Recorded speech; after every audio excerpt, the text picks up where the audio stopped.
You know, we all have our strengths and our weaknesses. It's just a fact of life, okay? My strength is that I work hard. My weakness is sometimes I work too hard. As you say in job interviews, turn it all into a strength. No, but in reality, we all have strengths and weaknesses.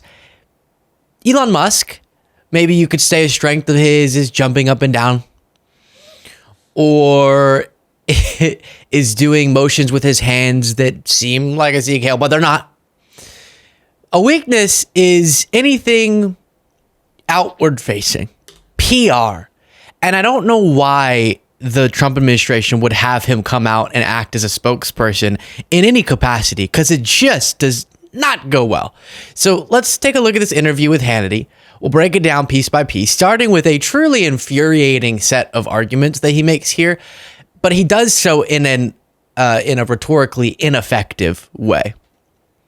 There's this word that I just learned called Riz. I don't know what it means, but he doesn't have it. Okay. Click the subscribe button if you appreciate the show. Here we go. You know, the average American makes $66,000 a year. We're close to $40,000 in debt. You said to me in our last interview, we won't have a country unless we fix it now. Can you explain why this is so important that we identify all this waste? Yes, the government the government waste and fraud is so high that it's causing a $2 trillion annual deficit. So that's $2,000 billion of waste and fraud that's happening, and the cost of our debt has gotten so high that. By the way, I love that. That's picture $2,000 billion, right? Or 4,000 $500 million. Or picture $1 2 trillion times. Or 50 cents 4 trillion times. Yeah, we know. Okay, I'll address all these arguments after we watch the rest of it. Just the interest payments on the debt exceed the entire military budget. And it was just growing out of control. So the country was going bankrupt. It's just, country is no different from a person. If a country overspends and doesn't spend wisely, just like a person, a country will go bankrupt. So the reason I'm here is because I'm very worried about America going bankrupt due to the corruption and waste. And if we don't do something about it, the ship of America is going to sink. And we're all on that ship. And this may be a message to, people out there who have, are wealthy, have a lot of means, or control companies. It's like, just remember, we're all in ship America here. If your company is not going to exist if the ship of America sinks, and we should do everything we possibly can to ensure that America is strong for far into the future. So we did contact Hannity's show. You can leave it up there for a second, Jaden. And the Doge Gmail, Doge underscore bigballs at gmail.com, I think, referencing one of their workers' handle. We contacted both of them to ask why the lean was happening from Elon. We got no word back. Okay, so let's start going through some of what he said, and I'll break that down, then we'll get to more clips from this interview. But to start with, really? That's your response? Hannity asks sort of the why, not just what are you asserting is happening, but why. Why are we going bankrupt? And Elon's response is, well, we're going bankrupt and we're a sinking ship and there's $2 trillion of waste and fraud, which is just a ridiculous notion. I'll circle back to that. But just understand, if you hear someone, and Republicans do this constantly, assert that, as he tried to make the comparison, that an individual's finances or a household finances is the same as the government's financial situation. They're not being honest to you, because it's so different. They're fundamentally different things. An individual doesn't have a sovereign currency that they own and create. Okay. Instantly, boom, completely different. So that's number one. Doesn't mean we don't have a debt problem. We do. It's just being driven by something that he won't tell you about, which I'm about to get to. But the second thing is him acting like our entire deficit is because of waste and fraud, when he's been able to demonstrate $0 of fraud thus far. Zippo. Zilch. Another word. I can't think of another one. Nada. And it's not that there isn't fraud. There's going to be fraud in any huge organization, and you want to try to stop that. But he's apparently really bad at finding it. He just means there's $2 trillion of funds that he disagrees with, which, as we're seeing in this House GOP budget, means Medicaid, means social programs. But the only way they feel they can get away with cutting them is to say, no, we're just going after waste and fraud. It's not true to assert that waste and fraud is $2 trillion of the budget, and so we could reduce it and get rid of the deficit. Absurd. And then number 3, someone is deceiving you if they refuse to tell you the truth about what the debt problem is. It is a 2 variable problem. And that is spending and revenue. The deficit is just the difference between your spending and your revenue. And they never, ever, ever, ever, ever, ever, ever engage with the revenue part, which I'm about to show you is the issue, is that Republicans keep decreasing that. But first, to understand what do these tax cuts actually end up doing, we now have research from Yale researchers, as being outlined here by the Washington Post, that gives us an assessment, a prediction of the impact of this House GOP budget if it were signed into law. If you combine the cuts in spending that they're proposing, we've talked about the Medicaid cuts, for example, with the tax cuts that are in this, then what you see is the combined impact, and I'll describe this for our podcast listeners.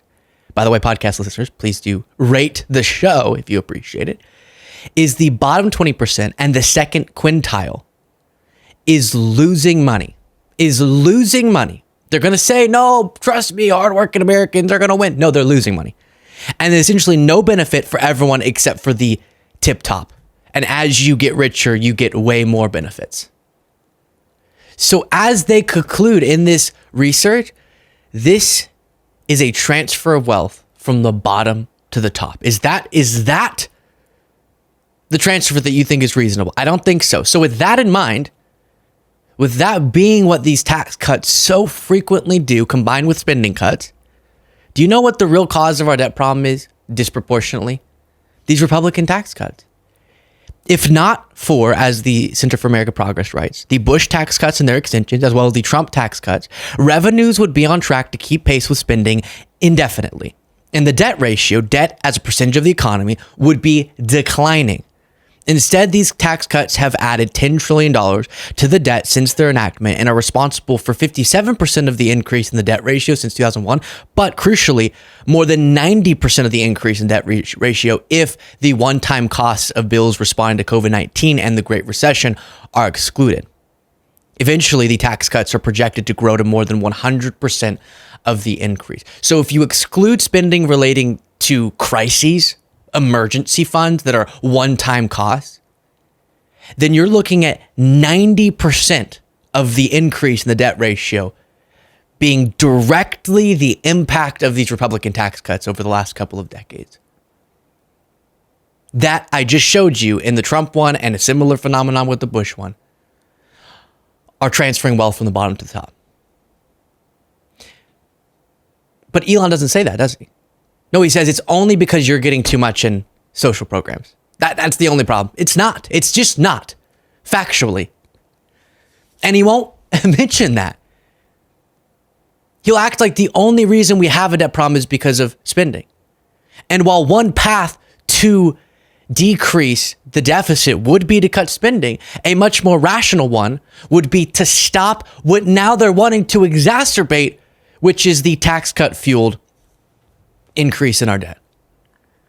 And their current House GOP budget that I just showed you the impact of is wanting to make that problem so much worse. So it's really unserious, the argument there being made by Musk. But a lot of Fox News viewers see him and they go, I don't know, he's rich and he's talking kind of in this Elon Musk type of way. So it must be a genius and he must be honest to me and we're going bankrupt and the only thing we can do is to cut Medicaid.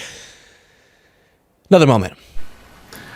I think they're getting desperate because, I mean, the reason we're seeing this extreme amount of hatred and violence is because we're actually succeeding in getting rid of corruption and waste. If we weren't succeeding in getting rid of corruption and waste, they wouldn't care. But we are succeeding. Hannity, yeah.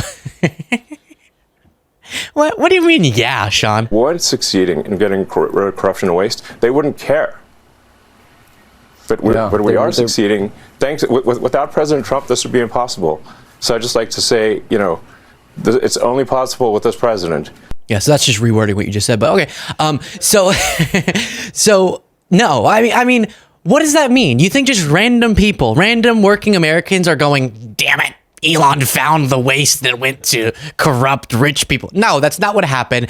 Instead, I showed you in a different segment, are just fudging the numbers. When they act like they found all this stuff, they're just fudging the numbers. If I like $1 and they round it up to $1 billion, not really, but things nearly that absurd. And then he talks about how people are vandalizing Tesla dealerships. And just to be clear, that's completely wrong. Obviously, we oppose violence. We oppose property destruction. The thing I do want to look out for is making sure that they don't try to extend the discussion of that to include just criticizing. Because property destruction, bad. But often they'll say, see, this is proof that the criticism is deranged. Well, no, this is people being way too extreme and wrong, but that doesn't connect to people who are logically explaining why Elon's role in the government's terrible. Two separate groups. Yeah, I mean, it's really come as quite a shock to me that there is this level of really hatred and violence from the left. I always thought the left, or Democrats, were supposed to be the party of empathy, the party of caring, and yet they're burning down cars, they're firebombing dealerships, they're firing bullets into dealerships, they're just smashing up Teslas. Tesla is a peaceful company. We've never done anything harmful. I've never done anything harmful. I've only done productive things. So unlike whenever MAGA does violence and Trump pardons them for it, I have a consistent principle, and it's bad that people did that. Point blank, period. Signed, sealed, delivered. Yeah. I'm trying to. I keep wanting. The rule of three. I gotta get a third example, but I can't think of a. You put the port in the charger's plugged. Seriously, don't do that. None of you would do that, but don't do violence or destroy things. It's the wrong approach in every sense of it. And the way that we build a profoundly compelling movement is to be very consistent in the means by which we pursue our ends, which are peaceful. But do you know what's not going to happen? Oh, I hate to bring it up. Oh no, a Democrat's not going to come in power and pardon these people. Ooh. Then more. Yeah, it turns out when you take away people's, the money they're receiving fraudulently, they get very upset, and they basically want to kill me because I'm stopping their fraud, and they want to hurt Tesla because we're stopping this terrible waste and corruption in the government.